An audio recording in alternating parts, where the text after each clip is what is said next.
तो फ्रेंड्स आइए देख लेते हैं ऐसे हिंदी वाक्यों को इंग्लिश में कैसे बोलें।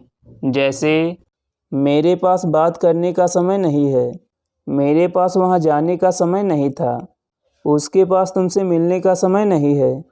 तो जिन हिंदी वाक्यों में हमें बोलना होता है मेरे पास का समय नहीं है, यानी मेरे पास किसी काम को करने का समय नहीं है। तो ऐसे हिंदी वाक्यों को इंग्लिश में बोलने के लिए I don't have time to का यूज किया जाता है। I don't have time to का हिंदी मतलब होता है मेरे पास का समय नहीं है, यानी मेरे पास किसी काम को करने का समय नहीं है। इससे सेंटेंस बनाने का रूल है, सबसे पहले आप सब्जेक्ट लिखेंगे, उसके बाद डू नॉट, डज नॉट या डिड नॉट, इनमें से कोई एक टेंस के अनुसार लगाएंगे।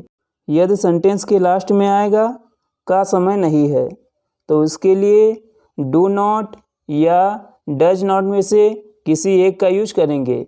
यदि सब्जेक्ट सिंगुलर होगा तो डज नॉट लिखेंगे और यदि सब्जेक्ट प्लूरल होगा तो डू नॉट।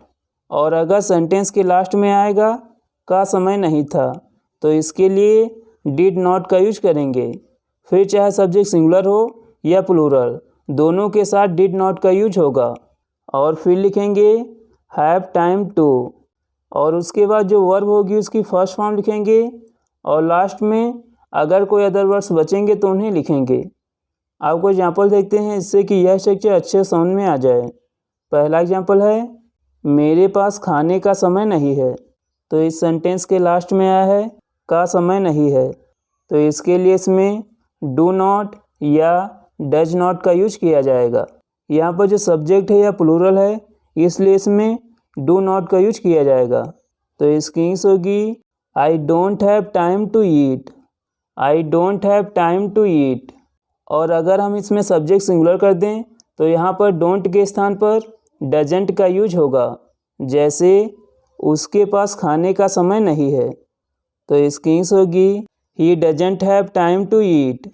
और अगर हम इसे पास्ट टेंस में बदल दें तो यहाँ पर डोंट या डजेंट के स्थान पर डिडंट का यूज होगा, यानी डिड नॉट का यूज होगा। जैसे मेरे पास खाने का समय नहीं था, तो इस सेंटेंस के लास्ट में आया है का समय नहीं था, इसलिए इसमें डिड नॉट का यूज होगा। तो इसकी इंग्लिश होगी I didn't have time to eat. Past tense में सब्जेक्ट सिंगुलर हो या प्लूरल, दोनों के साथ ही डिड नॉट का यूज होगा। नेक्स्ट सेंटेंस मेरे पास व्यायाम करने का समय नहीं है, तो इसकी इंग्लिश होगी I don't have time to exercise, I don't have time to exercise. Next sentence मेरे पास समझाने का समय नहीं है, तो इसकी इंग्लिश होगी I don't have time to explain, I don't have time to explain. Next sentence मेरे पास वहाँ जाने का समय नहीं था, तो इसकी इंग्लिश होगी I didn't have time to go there, I didn't have time to go there. Next sentence उसके पास तुमसे मिलने का समय नहीं था, तो इसकी इंग्लिश होगी he didn't have time to meet you, he didn't have time to meet you.